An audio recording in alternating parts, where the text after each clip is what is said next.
So as you can see, like I said before, all the candidates were invited. Some of them could not come. But let's talk to Edward Nunez about some of his statements and his opinions. First of all, why are you running? It's a great question. Why am I running? I'm running because I want to continue to serve this community. I've been putting in work in this community for over 20 years. Many of you know me from having worked at Freedom Credit Union. In 2006, I was tasked with creating a financial literacy program, and that we did, where we taught financial concepts to school-age students. In 2008, most of you may not remember this because it was a long time ago, but Putnam was a level 4 underperforming school. I was on the governance board, I was vice chair. There was a gentleman by the name of Kevin McCatskill who was the principal of Putnam at the time. Kevin was a great guy. He was actually my guidance counselor at school. Fred Carrier, who was in charge of the shops, approached me because they were building this new school and they wanted to model it like the Worcester concept to have a branch, to have a high school branch in there, a high school bank in there. So they approached me, I joined the committee, we put out an RFP to the city, no one responded because it's really, the city does not make it very easy to do business with them, unfortunately, right?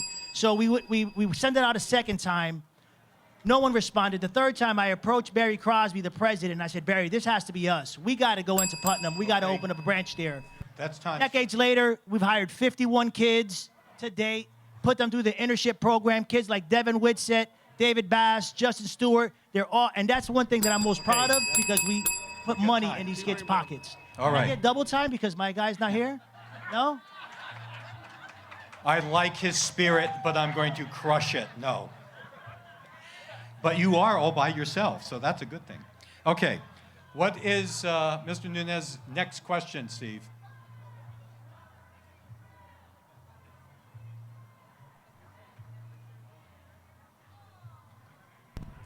Question number 6. Question number 6. Okay. Springfield's charter is outdated and has caused friction between the mayor and the city council for decades, including a local version of a constitutional crisis where court-ordered implementation of city council ordinances has not been completed in violation of the law and the charter. Are you willing to support a charter review commission to bring back some order and cooperation in Springfield? Absolutely. It's a system of checks and balances. That's what we should have here in this community, right? Yes, we have the mayor, but we have the city council. And in all forms of government, whether it's on the federal level, the state level, or the local level, you have a systems of checks and balances, and you have it for a reason, right? Because you want to represent the people. To me, the city councilors are the voice of the people. We should be out here listening to the concerns of this community, but also representing their voices and advocating for them. And when you take a system and you put power, too much power in one person's hand, it's never a good thing. That's why you have to have the systems of checks and balances to kind of keep things in check and keep things in balances. So yes, I would. Thank you, sir. All right, and your final question is?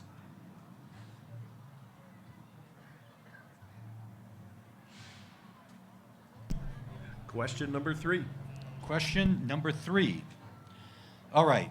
Now, we accepted this question because everybody is thinking about it, but I wanted to be clear that, unfortunately, our city council really has little power to determine where the